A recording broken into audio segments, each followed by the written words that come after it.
Awesome. Thanks, Ian. Okay. Well, thanks for joining, everybody. If you're joining for the live version or if you're joining watching the recording, it's nice to have you. Today, we're talking about the adaptive nitrogen trials and some results from 2025. So the project is a partnership between the Ontario Soil Network, the Ecological Farmers Association of Ontario, and is funded through the Farm Resilience Mentorship Program, which is a Farmers for Climate Solutions program. So today you'll be hearing mostly from Jackie from EFAO and myself from OSN, and we're excited to have you. So just a quick overview of what the agenda will look like. So Madeline's going to give us an overview of the Farm Resilience Mentorship Program and kind of what that program looks like and the impact that it's had on the landscape. We're then going to jump into the project rationale and some intro and context setting. Then we'll chat about the results.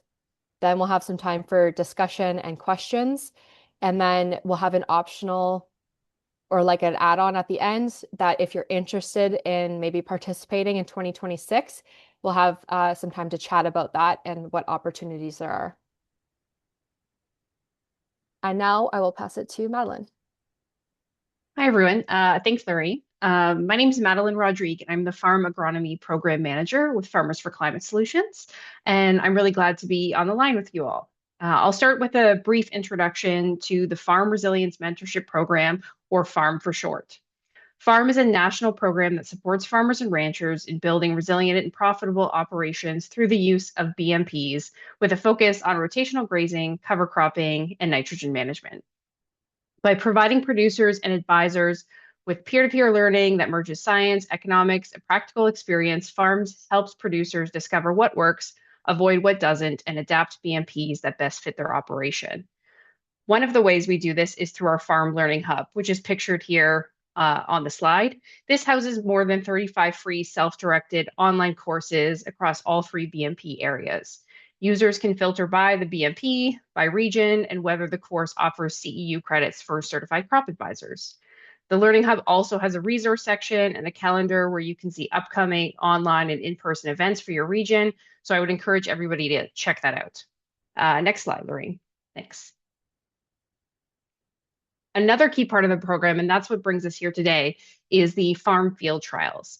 Through this stream, we fund and engage agronomists to work in partnership with farmers and ranchers to design on-farm field-scale trials that address farmer-identified barriers to BMP adoption. These trials are meant to help troubleshoot these barriers, build extension capacity and familiarity with these BMPs through hands-on experience, and generate regionally relevant agronomic and economic data that can better support decision-making on farms. In 2026, Farm will be supporting approximately 40 field trials across the country. The 2025 adaptive nitrogen trials, which you'll hear more about soon, were sort of a pilot for the farm field trials, and we're really thrilled to support the continuation of these trials in the 2026 season. ANTS is a great example of the kind of work that the farm field trials is meant to support because it focuses on a very practical question that many farmers are asking. Can I reduce my nitrogen without sacrificing profitability? And this question feels especially timely right now with the potential for higher nitrogen costs this season. And importantly, it looks at that question under real farm conditions where soil, weather, management, field history all matter. We're really excited to be working with the OSN and EFAO on this project and really grateful for all the farmers who are involved. And finally, if you'd like to stay up to date on farm field trial results or the Farm Field Trials RFP that should be coming out this fall, I'd encourage you to sign up for the farm newsletter so you don't miss those updates. And with that, I'll hand it over to Jackie. Thank you. Thanks so much, Madeline. You teed me up perfectly to talk about this. So we were chatting among organizations, I think back in late 2024, and nitrogen kept coming up. It was a common theme. And for organizations like OSN, like Farmers for Climate Solutions, and like ourselves, we have this common question of how do we best incentivize farmers to adopt BMPs? How do we encourage them to learn about them? How do we make it easier for them to implement them? And how do we make sure these best management practices are actually benefiting the farmers? And when the three organizations started chatting with each other, it was clear we had some common goals, common challenges, and complementary experiences. So we all are based in farmer to farmer learning, farmer networks, and farmer-led programming. We had a common goal of creating something that was really scientifically rigorous, but also very applicable to the needs of farmers. And we had this experience of, on EFAO's case, 10 years of the farmer-led research program. OSN has been engaged in really clear, intentional network building and education among farmers. And then, as you just heard, the Farm Resilience Mentorship Program has been growing from FCS and connecting farmers with resources. So with all that in common, we started talking about, next slide, this challenge of BMP adoption when it comes specifically to nitrogen fertility. And we talked about the things that we knew for sure. So we know that farmers learn really well from other farmers. We know that farmers are curious and observant, which makes them great researchers in their own right. And we know that they make rational decisions about their businesses.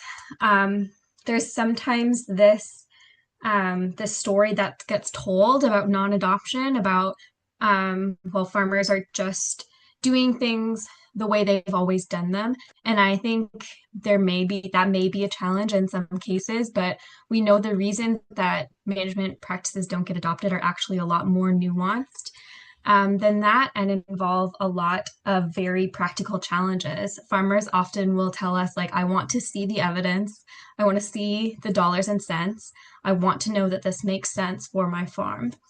And then we thought about what we know about nitrogen. We know that it's really key to plant growth and yield, particularly in corn.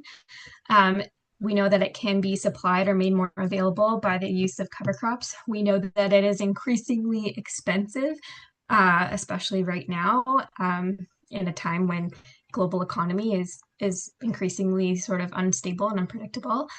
And we know that it cycles in a way that's highly context specific, as we mentioned earlier. So it really depends on field history, on soil health, on weather that season. So given all of that, we wanted to design a program that asked, how do we better equip and empower farmers to manage nitrogen fertility with intention and flexibility in a way that benefits their yield and their profitability? And so the solution that we came up with was supported on-farm trials, where the farmers decide their treatments within some parameters of nitrogen fertility. We support them to set up the replication so that they can get scientifically rigorous data. We support with the data analysis, and then they get a report generated specific to their farm and their season about the results of that experiment. Next slide. So as this has progressed so far, we had an advisory meeting in January just to get some industry input on how this program might be successful. We recruited farmers for this pilot year, established the trials themselves. We had a couple great events this summer, a couple gatherings in cornfields. One was in Peterborough and the other was at Ken's farm. We did the data collection and analysis once corn harvest came, so still ongoing for some cornfields, and are currently in the process of writing up our results and beginning recruitment for next year. So we learned a lot in the pilot year. Lorraine's going to present the results, but we also just learned a lot about going through this process in partnership with farmers, and we're eager to make it better and to move forward with the next year. In grant language for organizations like ours, we call something like this maybe an outcome verification. So we're testing something to see that it actually works. And what we've managed to do here is to marry that outcome verification with something that's generatively useful for farmers. So it's been a positive experience so far. Lorraine, I'll pass it over to you. Awesome, thank you. Okay, so now we're going to jump into the actual trials themselves. So the ant trials are randomized and replicated strip trials that occur in corn following a cover crop, like Jackie alluded to. We encourage farmers and participants to have at least 4 replicates per treatment. Sometimes that may be limited by the size of the field. So in the pilot year here, we had replicates ranging from 3 to 5 per treatment per farm. The trials are either a 2 or 3 nitrogen rate comparison. So we have the typical, which is the participants' business as usual nitrogen rate. We have a reduced rate, which must be at least 20 pounds of N per acre less than that typical rate. And then an optional third rate, which is a low/no check plot or check treatment. So this often includes just starter N, which can amount to up to 30 pounds of N per acre. In the photos here on the right, you can see kind of a mock-up of what that looks like, and then what that looks like sometimes in the field. So the colors are similar in this top image here. You can see the lower nitrogen strips in the more yellow color. Sometimes you can barely tell a difference in the color, but in this photo, you really can see the strips. So that's kind of the layout of the trial.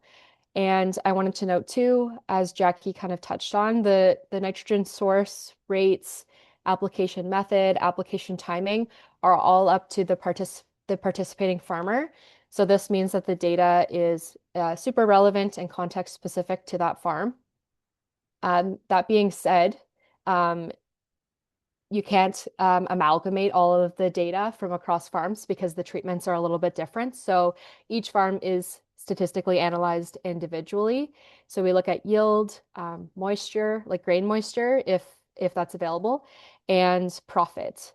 So we do a partial budget analysis. So we look at revenue, which was like very simply grain yield times corn price, and less the cost of fertilizer times the rate. We did this profit analysis at 3 different fertilizer price scenarios. So we had a high, low, and an average fertilizer price that we kind of looked at for these analyses to see if the price of the fertilizer might make a difference and on the overall profitability, which is pretty intuitive, but we were looking to see like what type of impact that would have. I got these values from the Ontario Farm Input Monitoring Project from the U of G in Ridgetown. So that's what the fertilizer prices that we got, and then the corn prices were provided by the farmers themselves. Oops, jumped a couple here. Okay, so now we can get into some of the data and what the individual trials kind of looked like. So for 2025, we had 7 farmer participants from all different counties in Ontario. For the remainder of the presentation, you'll see these farmer codes. So each farm is indicated by a letter. Most farmers had 3 or 4 replications. One farmer had only 2 due to a bit of a boo-boo at harvest, but that's okay. But just noting that the data on that farmer is just presented as an average. The average rate for the typical is about 145 pounds of N. For the reduced was about 116. So most people were reducing around 20 to 30 pounds of N. And then we had 3 farmers who had the low-no treatment as well as the typical and reduced. A couple of notes here that I wanted to point out. 3 of the farmers had some sort of amendment applied in the fall of 2024, which obviously will have pretty big implications for nitrogen cycling. And then we also had 2 farmers that were pretty severely impacted by the drought last year. So Farmer D and Farmer G. And Farmer G, unfortunately, the corn is still standing in the field, or it was the last time I checked anyway. So that the data for this farm won't actually be presented today. And then finally, I just wanted to maybe add a little bit more context that all of these farmers have been, using very consistent 3 crop or more crops rotation, and have also been using cover crops and reduced tillage for a long time on their farms. So yeah, that's kind of like the context setting. And now we can jump into some of those yield results. And I have an abbreviated chart there on the right-hand side if you wanted to refer back to the nitrogen rates. But Essentially, in the darkest blue, you can see the yield from the typical rate. That middle blue is the reduced treatment, and then the light blue bar is from that low no. So you can see that's at two farms, Farmer A and Farmer D. And then significant yield differences are indicated by an asterisk. The values represent the difference between that treatment and the typical. So the difference between the typical and the reduced was 1 bushel per acre for this farmer. And then between the low no and the typical was 3 bushels per acre. So there was only 2 cases where there was a significant yield implication in the trial last year. And then most of the farms had these very slight, insignificant yield differences ranging from 1 to 3 bushels per acre. Farmer E and Farmer D did experience significant yield losses when the fertilizer was reduced. But we will touch a little bit more on that later. Corn moisture. So we only had 3 farms who were able to collect that data on a per rep basis. So that's what's shown here. But in each case, the moisture in the typical rate was greater than the moisture in the reduced rate. At Farm B, it was a very significant difference, 2.5% difference in moisture. Farmer E also had a significant difference, but it was only 0.2%. So that's corn moisture. And now we'll get into some of the economics. So this figure shows cost savings when reducing fertilizer rates from that typical to the reduced rate. So on the x-axis, you can see is dollars. We have this vertical line, which indicates zero change in profitability. So if things are to the right, it's indicating an increase in profit when reducing fertilizer. On the left-hand side, it's a loss in profit when reducing fertilizer. The orange line, and then this is all at each of the fertilizer price scenarios. So you can see here that when the fertilizer price is high, these farmers were saving more money when reducing their fertilizer versus when the fertilizer cost was low, they weren't saving as much. And then the opposite is true for these 2 farmers. Significant differences are again shown with the asterisks. So Farmer E experienced significant yield reductions in all 3 fertilizer price scenarios. This farmer has been kind of pushing the envelope and really testing his fertilizer rates for a long time.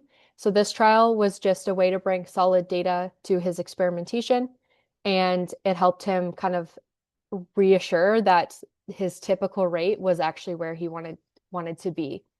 So he had a little bit of a different mindset where he was already kind of pushing lower, so he wanted to confirm where he was at.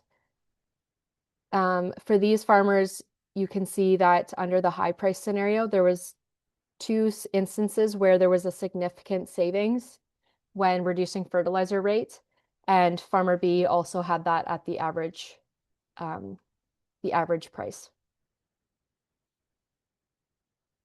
This figure kind of combines the yield and the profit. And so on the x-axis, it shows yield reduction when reducing fertilizer rates. And then on the far left-hand side, you can see the economic implication of that yield loss. So all the farmers did experience some sort of yield reduction when reducing the fertilizer rate. But again, 4 out of 6 of the participating farmers experienced cost savings when reducing those fertilizer rates. And this is all calculated at that average rate. Again, that significant 12-bushel loss did result in a significant profit loss.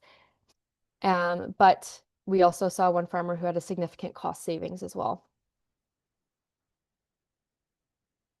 And then I wanted to touch a little bit more on the low/no treatment. So this is the low no compared to the typical treatment. So you can see we only have the full data for the 2 farmers so far, but you can see that we have kind of 2 contrasting results from this past year. So Farmer D, again, that was the farm that experienced pretty severe drought, had a significant yield loss of 23 bushels per acre between that typical and low no. which resulted in an economic loss of about $76 per acre.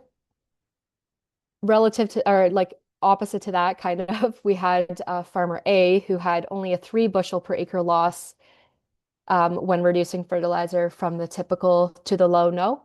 And that modeled to be, plus $37 per acre extra with that low no. And I think it's important to note too that based on this result, we're not recommending that low no rate for long-term use. It's more of a way to learn a little bit more about your soil, learn a bit more about what's coming from your cover crops and your amendments if you're applying them. And the differences might not be as drastic as you might have anticipated. So this farmer, was when he was taking the corn off, was pretty surprised at the lack of difference between the strips. And like I showed earlier, there was the aerial image of the strips where you could really see the color difference. And a lot of the farms that had these zero end strips, it was pretty hard to tell the difference. So it's interesting to see um, on your farm, like how much the soil might be able to provide for your crops. Um, and again, if you're going to try a check strip on your farm, do it over a couple of years, maybe a couple of locations on the farm, because each spot might be different and each year is going to be different depending on the weather. Okay, so just some key findings from year one before we open it up for questions and some discussion if people are interested. Again, only 4 out of 6 farmers experienced only very slight yield reductions between their typical and reduced treatments. And just because there was yield reductions doesn't necessarily mean there's a reduction in profit. And I know that this is pretty intuitive, but it's nice to be able to get some data behind that on each individual farm. And it's nice to be able to have that agronomic lens as well as that economic lens when looking at this kind of thing.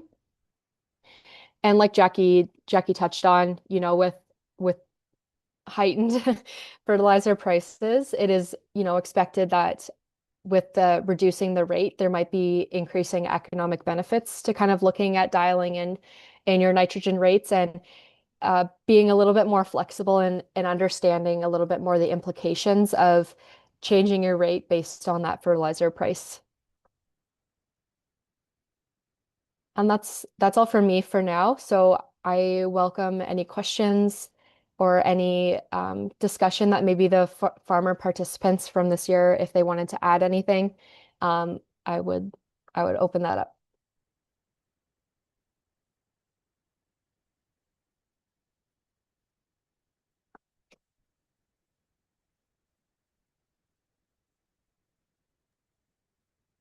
Hey, Colin, go ahead. It's Oh, actually Ian. I had him send me the link because I didn't have it for some reason. Lorraine, are you able to quickly go back to that chart where you had the zero rate and the two regular rate and the 20 pounds less?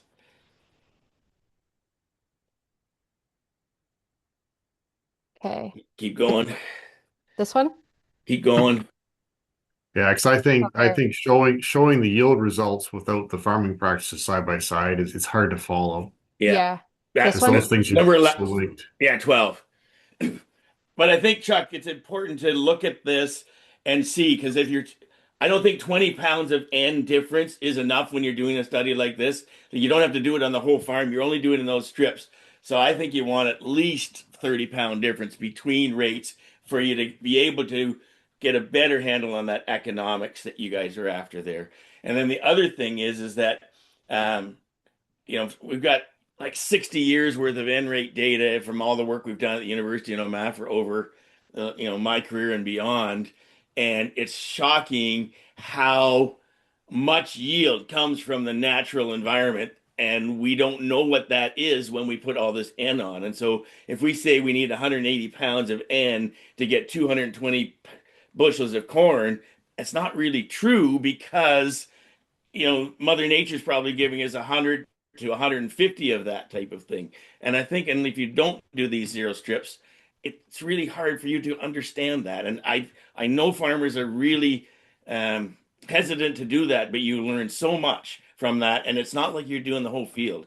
And now we're working on projects where you can do spots of those in the field. You don't have to do the full length strips and that. So I'll leave it there, but I guess I would just encourage a bigger space than 20 pounds if you really want to learn stuff from it, and that the value of those zero or starter rate strips is so valuable to the interpretation. Yeah. Thanks, Ian. I'll just add that several farmers are joining again for 2026, and they are making that gap a little bit wider. So it'll be cool to see, yeah, across years what that kind of looks like. Gord, go ahead.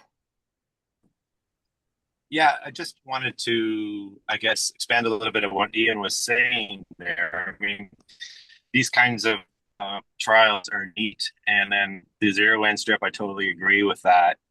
But what it gives you is a sort of a story of what you could have done or should have done in that season. And I'm just wondering, as the conversations go on for future trials, and I guess I'm asking sort of where the science is and where it's going in terms of figuring out what decisions can be made in that season. Yeah, I think that's a good question. I think that building data on you can't just do it in 1 year. I think this year, especially with the drought, that's not going to help you make informed decisions in the future. But I think being able to build a little bit more knowledge, especially like with that check strip, and just getting a better idea of generally maybe what the soil can offer, and doing rate strips like this in multiple years might help inform longer term decision making. I think, yeah, I mean, nitrogen, that's kind of the beast, is trying to be able to understand what it's going to do. But maybe, Ian, maybe you have something else to like add. Well, I Or was also Jackie, thank you. Yeah, I was also just gonna say that we don't know what the season's gonna hold in terms of weather, but we do have more of an idea on what the season's gonna hold in terms of price of nitrogen. And so if you can make a decision based on maybe not necessarily yield potential of that specific season, but the profitability range that you're working in, and maybe it'll make more sense to reduce nitrogen, even if that means taking a yield cut when the price is up higher. So making those decisions can be more helpful. But yeah, we'd also be interested in exploring like when you can make your decisions on nitrogen and how you can inform that decision. And the corn end calculator can help you with that too, right? Yep. I'm interested to hear what Chuck has to say. Yep. Well, my one question, did you say that you're missing the zero rate yield data for some of the farm strips? You don't have those yet? Yeah, one farm who did the zero, and the corn is still in the field, so we don't have that data quite yet. Okay, because I think until we see that, it's really hard to have a full comment, getting back to Ian's point, just to see what the impact of just applying nothing versus something. The other question I had was like with these strips, like were they a consistent width? Like how wide were the strips? And what was the application rate? How was the N applied? Like that, because that I'm just curious on those things. I might have a follow-up once you answer that. Yeah, so for each of the farms, the widths of the strips were different, depending on what equipment was available. And in terms of application, again, it was different. So um, it's hard to compare like farm to farm because again, they were so different in context. So we made everything like we scaled it to like bushels per acre at 14% and that sort of thing. But the intent of the study was not necessarily to combine the data between farms, but to bring like more scientifically rigorous data to that farmer for use on their own farm. So when we're writing the reports and stuff, we have to carry all of this context data around with it. So it's a little bit harder to integrate, but yeah. Okay. Yeah, I'm not going to prejudge it or anything. I'm just going to say that, if you have like even 12 rows beside 12 rows with an applicator, nitrogen moves, besides. So like the narrower your strip, the more influx you're going to have from each side. So that can skew your data a little bit. And depending on the N application source, as Ian was getting at, it isn't that the 20 pounds isn't significant. It's really hard for the application equipment to get that precise. And like a 28 side dresser can be out by 10 or 15 pounds just by its own design. Like it's hard to do those things. And I'm not saying that the farmers who did it, like Norm is there to defend himself. He's going to come and chase me down with a stick. And but the bigger range is more so to account for the limitations of the equipment that we work with, unfortunately. Yep. Thanks, Chuck. Norm, go ahead. Oh, you're muted still.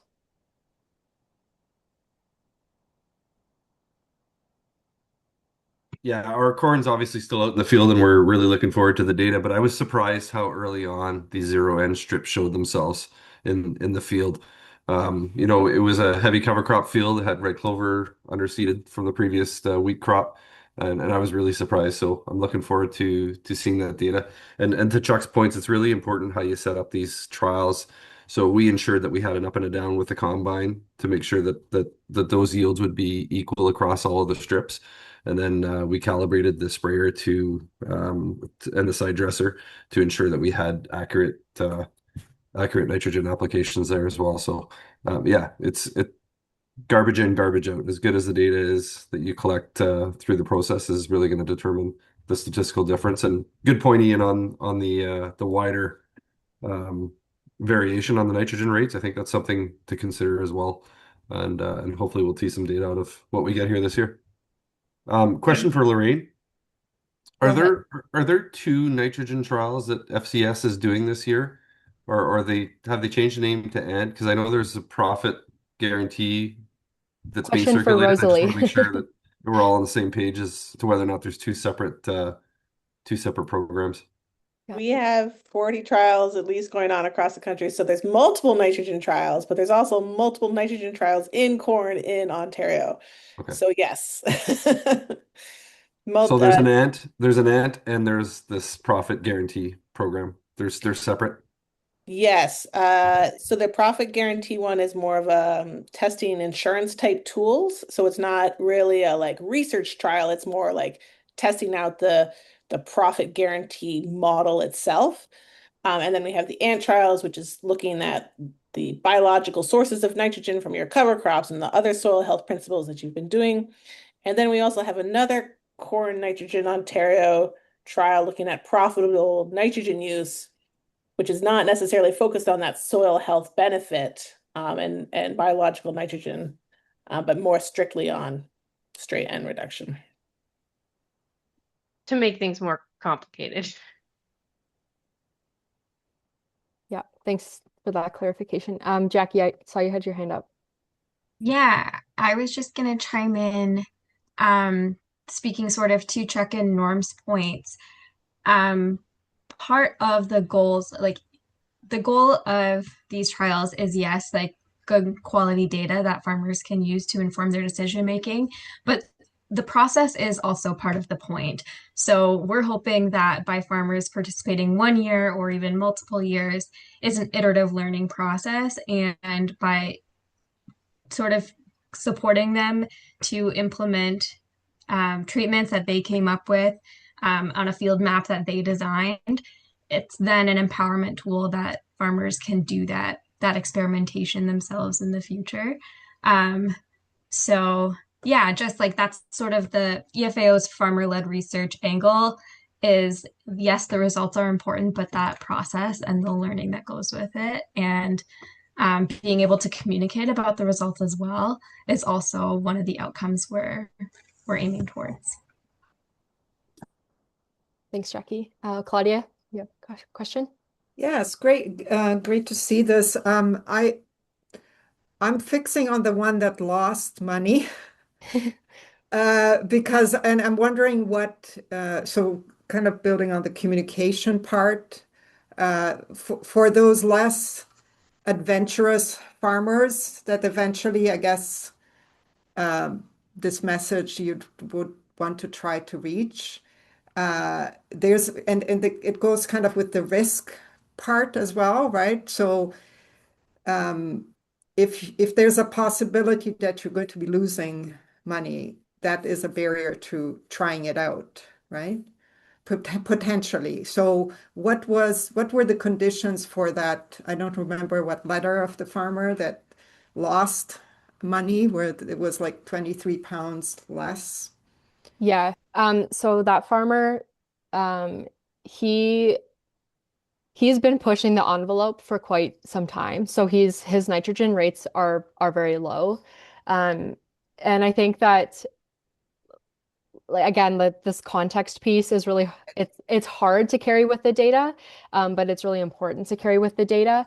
So we had a field day last year, and a lot of people were kind of like, they were questioning what he was doing, but he wanted to try it. And again, to Jackie's point, it was something that he came up with. He wanted to test it, so we were trying to support in that, Okay. that process. And I guess also too, we didn't mention this yet, but the trial does come with a stipend. So if people are worried about that initial risk of trying something like this, we do have a small stipend to kind of help abate that risk a bit. And it's $1,000 for a 2-rate trial and $2,000 for that 3-rate trial, recognizing that low no strip has that much more risk. Okay, great. Thanks. Chuck, go ahead. Well, before I make my point, like to Claudia's case, like sometimes as farmers, we just have to take that risk, and we realize it's going to cost us money, and otherwise you just don't know. And so sometimes you lose money by applying too much fertilizer, and sometimes you lose money by not putting on enough.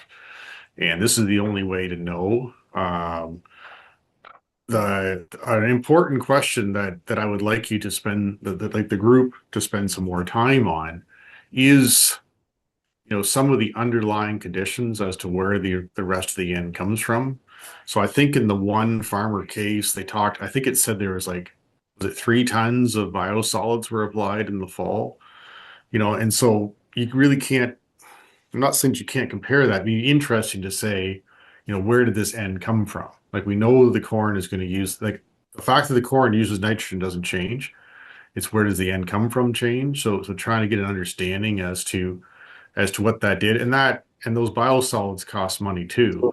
And so then, sometimes that has to be factored into the equation, but doing some work on, what is the impact of these different products. And Ian and I were at a meeting there a week ago where some of this discussion was talked about, alternative sources and these types of things, and how do we figure this out. So I think this, including that as part of your project work, like an understanding of the amount of nitrogen benefit in the soil, let's say for somebody who has a manure rotation long term versus someone like myself where there hasn't been livestock on our farms for 50 years, is going to be quite different.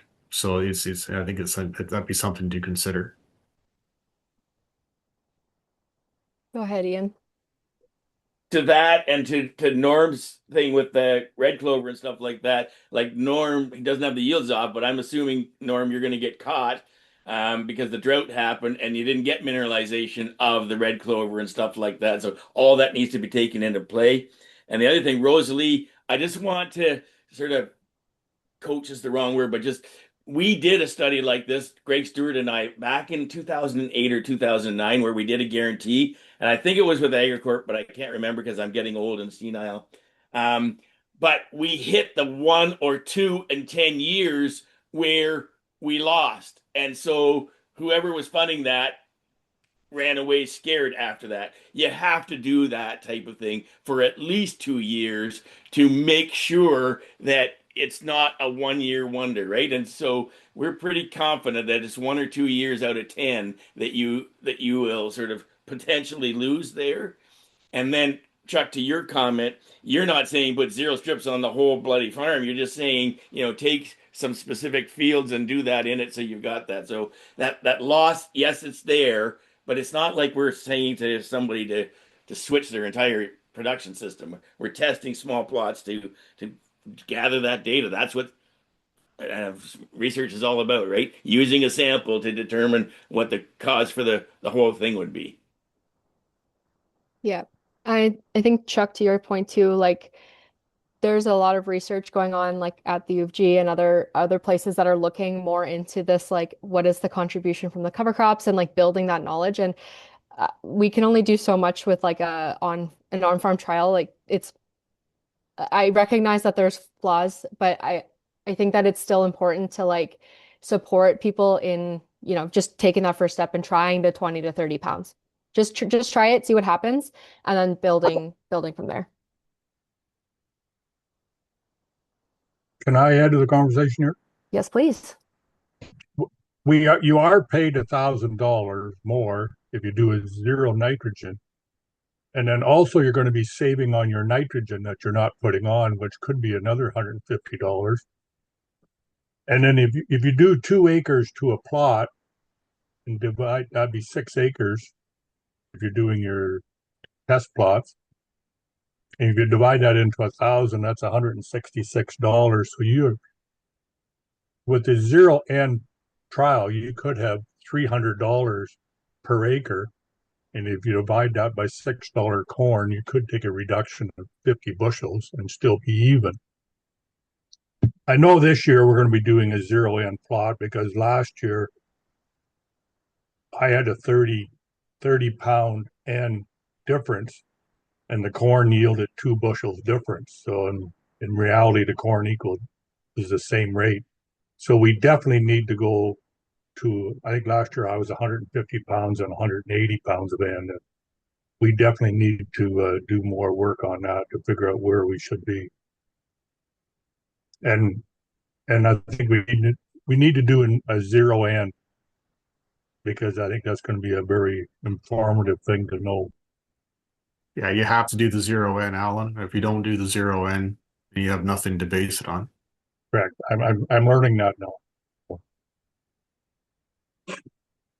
Yeah. So sometimes like that is the point, right? Is just like, okay, it wasn't really that as big as a difference as I thought it was going to be. What's the next steps for next year? So recognizing that there's a lot of baggage with the numbers that we're presenting. There's a lot of context and things that need to be kind of carried with it, but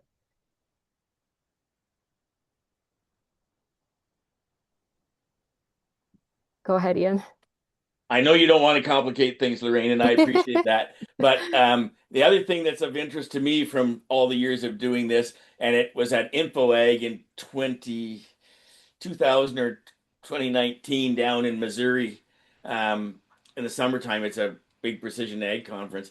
And there was a guy there that sort of showed, doing how a strip trail is laid out and that you were taking harvest off the whole thing and you were making those comparisons. And then he overlaid the soil map and the topography map on that. And I just about had a heart attack because I realized that some of the things, some of those pieces of the landscape where we might have seen an advantage to the treatment difference might have been opposite in another part of the field. And so I guess I'm saying that where possible, have a calibrated yield monitor on the combine and get that raw data because there's so much you can do with that data compared to 1,500 or 2,000 feet of a low N rate. The numbers could go all over the place within that row, and not everybody has that capability. Some custom guys don't want to do it because it takes effort on their end, but I would encourage people to gather that data, and maybe what we all could collectively do is help build a spreadsheet or something that would help them analyze that data and get value out of it. I'll shut up now. No, that's good. I think like there's a balance between like we want to improve the program for next year. So, we're writing it down. We're like we'll work to improve it. So there's that balance between improving it, but also keeping it simple. So we definitely are taking all of this feedback into consideration and we'll jig it up for next year. Yeah. Cool. Thanks everyone so far. Does anyone else have any thoughts or comments they want to? Lorraine, I was I just just want to gonna. say to you guys, all of you, that it's fantastic that you've got people engaged in this again, because we've really struggled to get people doing on-farm research, and it's so critical. Thank you so much. Yeah, I mean, I guess is a good time for a huge shout out to our farmer partners because, yeah, obviously without them, we wouldn't be able to do any of this. So, yeah, Norm and Alan, thank you, and everyone who's involved, and we're growing for next year. So it, we 12 or 15 fields signed up for next year, so it's growing. So we're really happy to see the interest and really excited for next year. Yeah, it's like a virtual agronomy club. Yeah, yeah. Madeline, did you have something to add there? I was just going to get you to maybe comment a little bit about like what some of the materials that'll be developed or like learning materials that'll be developed as like an outcome of these trials, like the partial budget analysis and like the report and when, because like all of the like I think people are like asking for more information and maybe that like you're still writing all of that right now, right? And maybe commenting on how like the field trial program is a bit like this field trials program is a bit unique because of you're doing that comprehensive profitability analysis where you'll capture things like if there's increased moisture in one of the treatments, like what are the increased drying costs for that? And yeah, if you could just comment a little bit on that. Yeah, I mean, you kind of said it all. Yeah. Like we're still working on it. We'll have more content available, and I think also adding to like the moisture thing, but also to Chuck's point of the biosolids and that kind of stuff. Do we add that to the profitability analysis and that sort of thing, so we get a bigger, like more comprehensive picture of that kind of thing. But yeah, we'll have the resources and data available for everyone once we're done.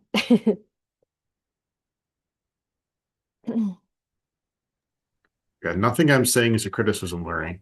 No, we appreciate it. It's constructive criticism. Like like we appreciate it, right?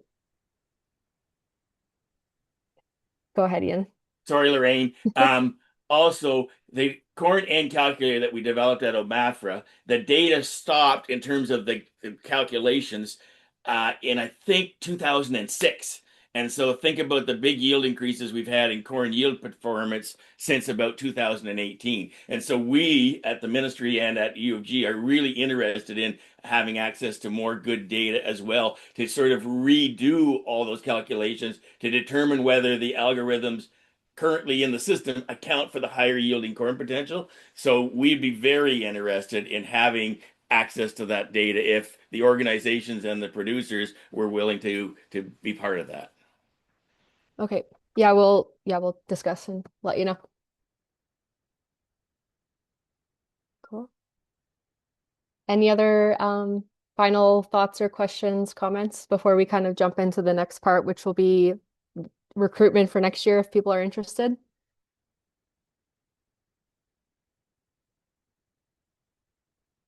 Going once. Okay. I'm gonna wrap it then. Well, thank you all for the discussion. That was great. We definitely appreciate your feedback and we appreciate you coming. So again, thank you to our farmer participants. You guys are awesome.